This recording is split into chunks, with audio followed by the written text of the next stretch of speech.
All right. This is happening.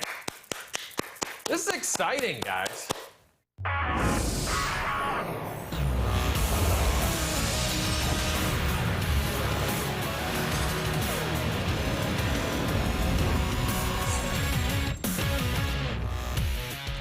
Ladies and gentlemen, it's time for another edition of SportsCenter with Jay and Dan from their homes. Dan's home in beautiful rural Ontario, my hovel in downtown Toronto, and it's all brought to you by our friends at McDonald's. Dan, how are you today? I know you're a big Howard Stern fan, so you must have been pretty excited about who Stern had on his radio show on Wednesday. Yeah, on the Howard Stern channel, they just repeat the day's show over and over, and that's one of the things I always listen to on the way into work, because Howard Stern is one of the best interviewers in the world. And you know who he had on Wednesday? Tom Brady. When did you decide, I want to leave New England and I want to go to a new team? Like when was that decision made? I don't think there was a final decision, until it happened. But I would say I probably knew before the start of last season that it was my last year. I knew that, it was just our time was coming to an end. I never cared about legacy. I mean, I could give a shit. It's just not me. That's not my personality. So why would I choose a different place? It's because it was just time. I don't know what to say other than that. But it's got to be somewhat annoying when there's always this question, Tom Brady, greatest of all time, but if he didn't have Belichick, he wouldn't have achieved because Belichick is the brains there. I think it's a pretty argument, actually, that people would say that because, again, I can't do his job and he can't do mine. Right. So the fact that you could say, would I be successful without him, the same level of success, I don't believe I would have been. But I feel the same in vice versa as well. To have him allowed me to be the best I could be. So I'm grateful for that. And I very much believe that he feels the same way about me because we've expressed that to each other. With your personal life, with drugs or drinking, and even with women. Mm-hmm. I mean, as far as I know, you and Giselle have this solid relationship. It's a great romance. It seems from the outside like a great romance. A couple of years ago, we had, she didn't feel like I was doing my part for the family, and she felt like I would play football all season and she would take care of the house. And then all of a sudden when the season would end, I'd be like, great, let me get into all my other business activities. Let me get into, my football training. And she's sitting there going, well, when are you going to do things for the house? When are you going to take the kids to school and do that? Right. And that was a big part of our marriage that I had to check myself because she's like, I have goals and dreams too. So 2 years ago, as it related to even football for me, I had to make a big transition in my life to say, I can't do all the things that I wanted to do for football like I used to. I got to take care of things in my family because my family the situation wasn't great. She wasn't satisfied with our marriage.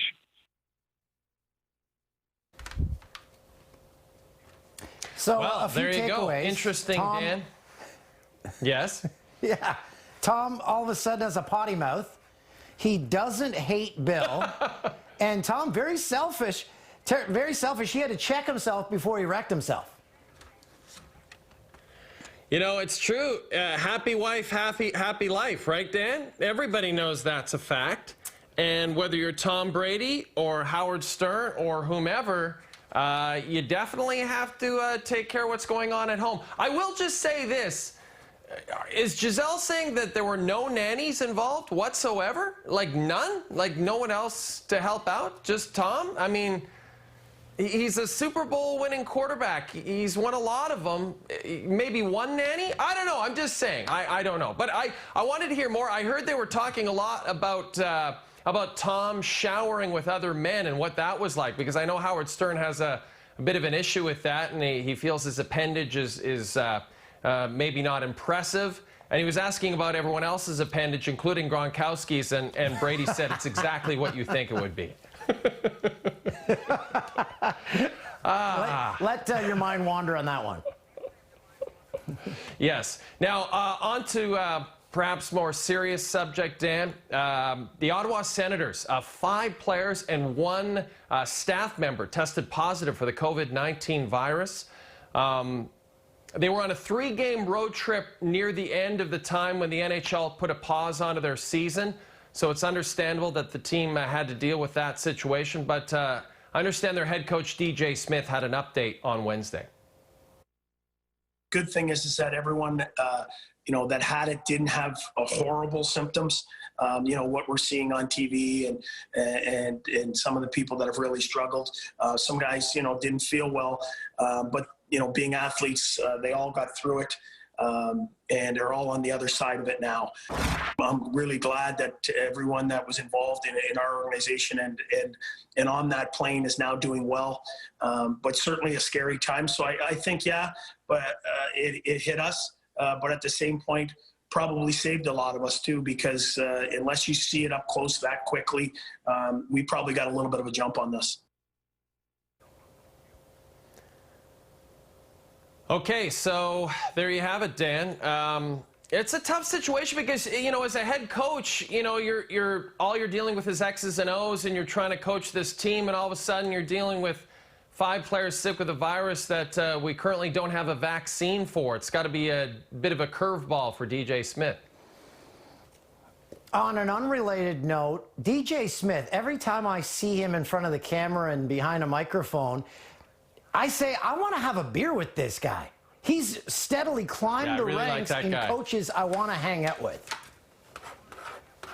I think that he was a perfect hire for that team. Yeah. You know who was a perfect hire DJ back Smith? in 1982 for TSN? James Who's that, Duffy. Dan? Duffy. If you say so. Coming up, the Falcons released their new jerseys. Not everyone's a fan. That's next.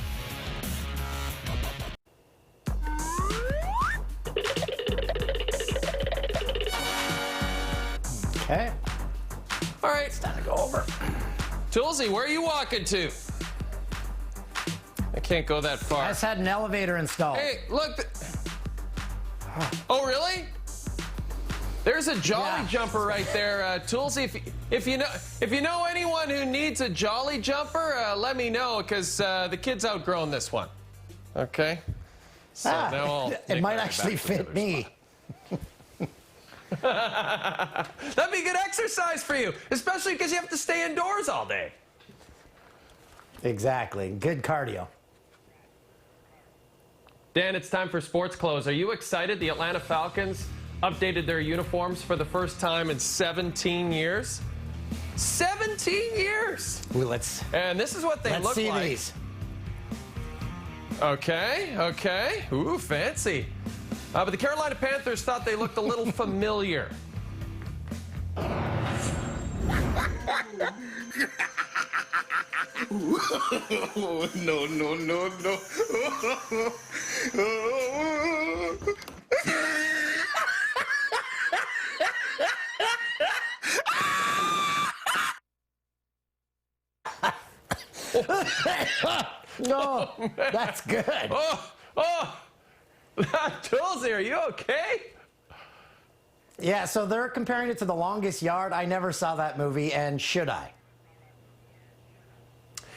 I only saw the original. I didn't see that remake with Sandler, but they do look a lot like those jerseys. But I will say, 17 years is a long time to go before you update your jersey, so I'm all for it. Tampa Bay, by the way, on Tuesday, they unveiled their jerseys, and they're just throwback jerseys to their John Gruden Super Bowl jerseys. That was a brilliant move by them, I think, Dan. A brilliant move.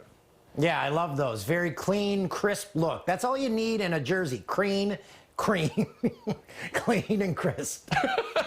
Cream City bricks. Hey, Dan, Alexis Lafreniere, pretty much the entire season we thought he was going to go #1 overall in the NHL draft, and that still seems to be the case. Yeah, Central Scouting has him at number 1. The reason, 52 games played last year with Rimouski, 112 points. Boy, would the Wings ever like to get him first. If we don't even know what the draft order is going to be, they still have to figure that out. So, Alexei, I wonder if he's thought about going number 1 overall. Growing up, it's it's a dream of every hockey players, and to see how close we are right now, it's pretty exciting, and it's really fun. I think we're all excited for the draft, and the team that's going to draft me, I'm going to be really happy to join them, and try to have as much success as I can. The way I'm a leader, and I always want to win when the game's on the line. I think I can make a difference, and I think that's a strong asset that I have, and for sure there's some other really good players in the draft, so it's really special to be number 1 for sure. It's a pretty weird situation that we're in right now, but I think everyone is doing their best to stay fit, and personally I train a little bit home, and it's not the same, but I'll try to stay fit and spend time with my family that I don't see really often during the season. So try to spend as much time as I can with my family, and try to train as well as I can. So yeah, it is going to be an odd draft. Maybe they do it virtually. You know who else an odd draft worked out for? Sidney Crosby. He was drafted in like a conference room at a hotel in Ottawa his draft year. That's right. I remember that well. Bobby Ryan went after him at number 2 to the Ducks, I believe. And man, that was actually, it seems such like a strange scenario. It would obviously be much more strange if the players were just at home hanging out. But I like the idea of just going to the players' homes and see what their family's reaction is. I think that'd be a lot of fun. Hey, the National Lacrosse League canceled their season on Wednesday. No timetable for their return. Officials still working out potential return scenarios when health officials deem it possible for leagues to return, but there is currently no timetable on a decision. Coming up on SportsCenter with Jay and Dan, brought to you by McDonald's, it is the top 10 Tiger Woods Masters moments. That's next.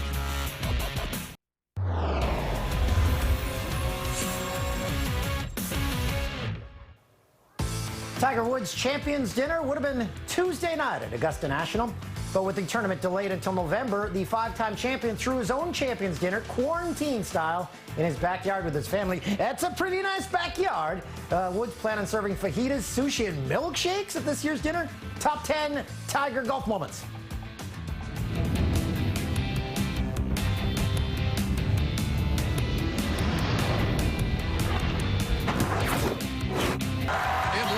Ticker-tape parade. Seeking his first PGA Tour victory in 1,876 days, Tiger Woods walked up the 18th hole of the 2018 Tour Championship, followed by a massive gallery, and he didn't disappoint. The tap in for Tiger. We thought we'd never see it, and I don't believe he thought either. Tiger Woods, a winner again, number 80. The most. Johnny, I think it's safe to say you could hit that putt 50 times and maybe make it once. Tiger on the final hole at the 2000 Canadian Open. Unbelievable way. I overcut it just a little bit, but it worked out all right. 2001 Masters. Woods wins the Tiger Slam, becoming the first golfer to hold all 4 major titles simultaneously. There it is, as grand as it gets. Tiger officially arrives on the scene of the 1997 Masters. At just 21, he becomes the youngest champion in Masters history, destroying the field by a record 12 strokes. There it is, a win for the ages.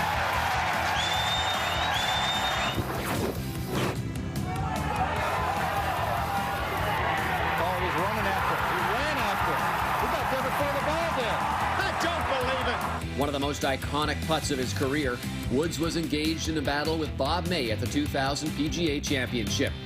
He would eventually pull out the victory in a playoff. The 2008 U.S. Open. I had a ruptured ACL. It was completely gone. Down a stroke and battling the pain on the 72nd hole, Tiger's approach leaves him 15 feet to force a Monday playoff.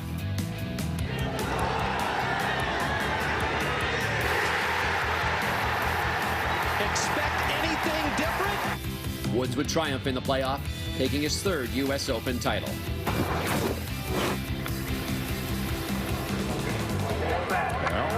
Here it comes. Oh, my goodness.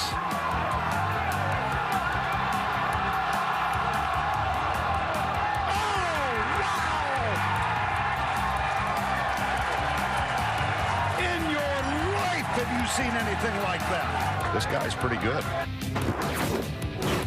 22 years ago, he stepped up onto this green and made history. And Tiger Woods would carve out another piece of history at the 2019 Masters. After battling through a slew of injuries and lots of doubt by many that he'd ever taste major glory again, Woods captured his 5th career green jacket in dramatic fashion. One of the great comebacks in any sport all time. Many doubted we'd ever see it, but here it is. The return to glory.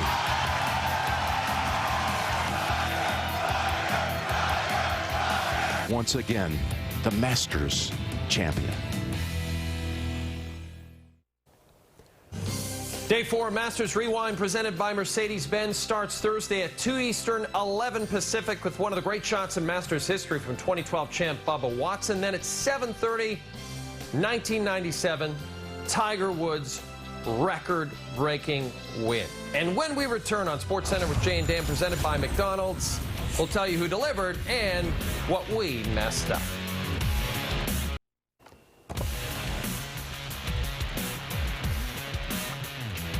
Time now for Who Delivered, brought to you by McDelivery. We're taking you 46 years back to April the 8th, 1974 in Atlanta, one of the most iconic moments in sports history. 40-year-old Hank Aaron cranks his 715th career home run, surpassing Babe Ruth for the most home runs all time with a 2-run shot off Al Downing in the Braves home opener. Hank went on to finish his career with 755 home runs, a mark that stood for over 33 years until Barry Bonds controversially passed him back in 2007. Controversially. It's hard to say that word, controversially. And that's one thing I messed up. Dan, what else did we mess up? I meant on the Bucks jerseys, I meant to say clean and crisp. I said cream and crisp. And then you said we were going to have the top 10 Tigers Masters moments, but it was the top 10 Tiger golf moments. I believe the top 10 on Thursday is actually the top 10 Tiger Masters moments.